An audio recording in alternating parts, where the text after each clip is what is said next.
Hi friends, स्वागत है आपका मेरी नई वीडियो में। इस वीडियो में मैं आपको बताने वाला हूँ भारत के राष्ट्रपति के बारे में। राष्ट्रपति का चुनाव कैसे होता है, राष्ट्रपति बनने के लिए योग्यता क्या होनी चाहिए, राष्ट्रपति के कार्य क्या होते हैं, राष्ट्रपति के दोषी प्राप्त होने की स्थिति में उन्हें राष्ट्रपति पद से हटाया कैसे जा सकता है। जी हाँ, भारत एक लोकतांत्रिक देश है और सरकार में कार्यरत कोई भी व्यक्ति, चाहे वो छोटे पद पे हो चाहे वो बड़े से बड़े पद पे हो, जैसे कि प्राइम मिनिस्टर, राष्ट्रपति, चीफ जस्टिस ऑफ इंडिया, कोई भी हो, उन्हें हटाने का प्रावधान है। यदि वे संविधान के अनुसार नहीं चलते और अपनी शक्तियों का दुरुपयोग करते हैं तो उन्हें हटाया जा सकता है। चलिए, सबसे पहले हम जानते हैं प्रेसिडेंट के इलेक्शन के बारे में। भारत में प्रेसिडेंट का चुनाव होता कैसे है। भारत के प्रेसिडेंट का चुनाव इलेक्टोरल कॉलेज द्वारा वोट डालकर किया जाता है। इस इलेक्टोरल कॉलेज में लोकसभा और राज्यसभा के मेंबर शामिल होते हैं। राष्ट्रपति के चुनाव में लोकसभा और राज्यसभा दोनों के मेंबर्स वोटिंग करते हैं। फिर जिस भी प्रत्याशी को सबसे अधिक वोट प्राप्त होते हैं वह भारत के राष्ट्रपति चुने जाते हैं। राष्ट्रपति को शपथ दिलाने का कार्य चीफ जस्टिस ऑफ इंडिया करते हैं और चीफ जस्टिस ऑफ इंडिया को शपथ दिलाने का काम राष्ट्रपति करते हैं। अब बात करते हैं राष्ट्रपति बनने के लिए योग्यता क्या होनी आवश्यक है। तो भारत का नागरिक होना आवश्यक है। आयु जो है 35 वर्ष से कम नहीं होनी चाहिए।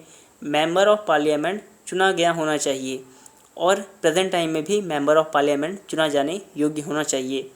वैसा कोई भी व्यक्ति राष्ट्रपति पद का उम्मीदवार नहीं हो सकता जो भारत सरकार के अंडर किसी बड़े पद पर कार्यरत हो या फिर राज्य सरकार के अंदर या फिर किसी भी सरकारी पद पर तैनात हो। वह भारत के राष्ट्रपति बनने का उम्मीदवार नहीं हो सकता।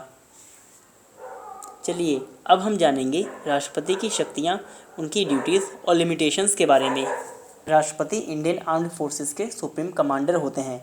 इसमें जल, थल, वायु तीनों सेनाएं शामिल हैं। राष्ट्रपति किसी भी देश के साथ युद्ध और शांति स्थापित करने का कार्य करते हैं, परंतु केवल प्रधानमंत्री और मंत्रिमंडल की सलाह पर। किसी भी बिल को लॉ बनाने के लिए बिल को दोनों सदनों में पास होने के उपरांत राष्ट्रपति के पास सिग्नेचर के लिए भेजा जाता है। यदि राष्ट्रपति उस पर हस्ताक्षर कर देते हैं तो वह बिल लॉ बन जाता है। यदि राष्ट्रपति हस्ताक्षर किए बिना बिल को वापस भेज देते हैं और ऐसी स्थिति में यदि वही बिल दोबारा पार्लियामेंट में पास हो जाए तो राष्ट्रपति के सिग्नेचर के बिना ही वह बिल लॉ बन जाता है। राष्ट्रपति प्राइम मिनिस्टर की एडवाइस पर कार्य करने के लिए बाध्य होते हैं। राष्ट्रपति स्वयं खुद से कोई डिसीजन नहीं ले सकते। उन्हें हर डिसीजन के लिए प्राइम मिनिस्टर की सलाह लेनी पड़ती है और जो प्राइम मिनिस्टर कहते हैं उनकी सलाह पर ही वे कार्य करते हैं। जो राष्ट्रपति का प्रथम कार्य होता है वह होता है लॉ और कॉन्स्टिट्यूशन को डिफेंड करना, उसको प्रिजर्व करना।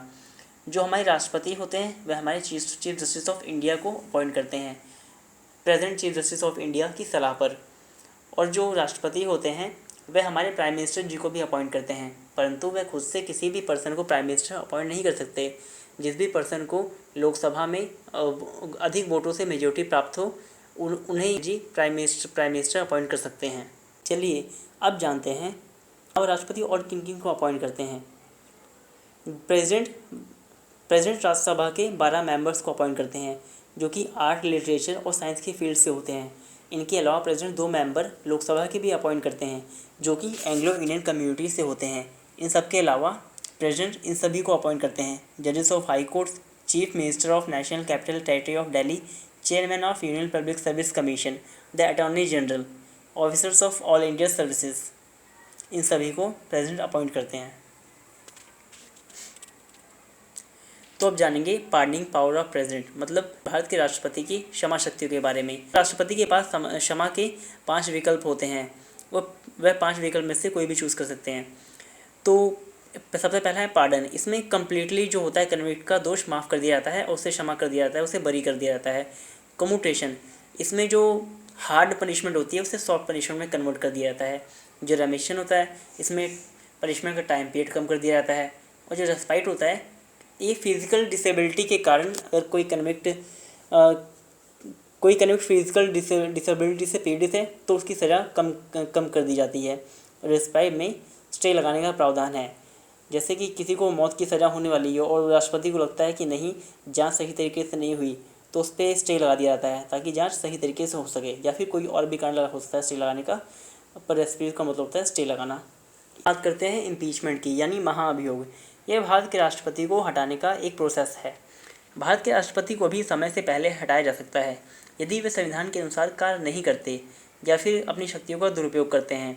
राष्ट्रपति को पद से हटाने के लिए एक रिजोल्यूशन पास किया जाता है जिसे पास होने के बाद 2/3 मेजोरिटी की आवश्यकता होती है। पार्लियामेंट के किसी भी सदन में पेश किया जा सकता है, चाहे वो राज्यसभा हो या लोकसभा या फिर दोनों में भी पेश किया जा सकता है एक साथ। एक हाउस में रेजोल्यूशन पास होने के पश्चात रेजोल्यूशन दूसरे हाउस में जांच के लिए भेज दिया जाता है। जो स्पीकर होते हैं वे जांच के लिए 3 मेंबर की कमेटी का गठन करते हैं जो कि राष्ट्रपति की अपराध की जांच करते हैं कि वह सच में दोषी हैं या नहीं। राष्ट्रपति के पास भी अपने आप को डिफेंड करने के अधिकार होते हैं, परंतु फिर भी यदि वे दोषी पाए जाते हैं तो उन्हें राष्ट्रपति पद से हटा दिया जाता है और दोष के अनुसार उन्हें कानूनी कार्रवाई से गुजरना पड़ता है। और यदि जो रिजोल्यूशन है वो 2/3 मेजोरिटी से पास ना हो पाए तो वह रिजेक्ट हो जाता है। और जो चीफ जस्टिस ऑफ इंडिया होते हैं, हाई कोर्ट के चीफ जस्टिस होते हैं, उनको भी हटाने की सेम प्रोसेस है। उनको हटाने के लिए भी एक रिजोल्यूशन पास कराना पड़ता है, लोकसभा राज्यसभा दोनों में से किसी में भी, मतलब जो सेम प्रोसेस राष्ट्रपति वाली उनको हटाने की भी होती है। तो दोस्तों ये थी भारत के राष्ट्रपति के बारे में कुछ जानकारियाँ। अगर आपको जानकारी पसंद आई हो तो वीडियो को लाइक कीजिए, सब्सक्राइब कीजिए और शेयर कीजिए। और अगर कोई प्रश्न हो आपका तो कमेंट सेक्शन में कमेंट कीजिए, मैं उसका उत्तर अवश्य दूंगा। तो धन्यवाद। जय हिंद,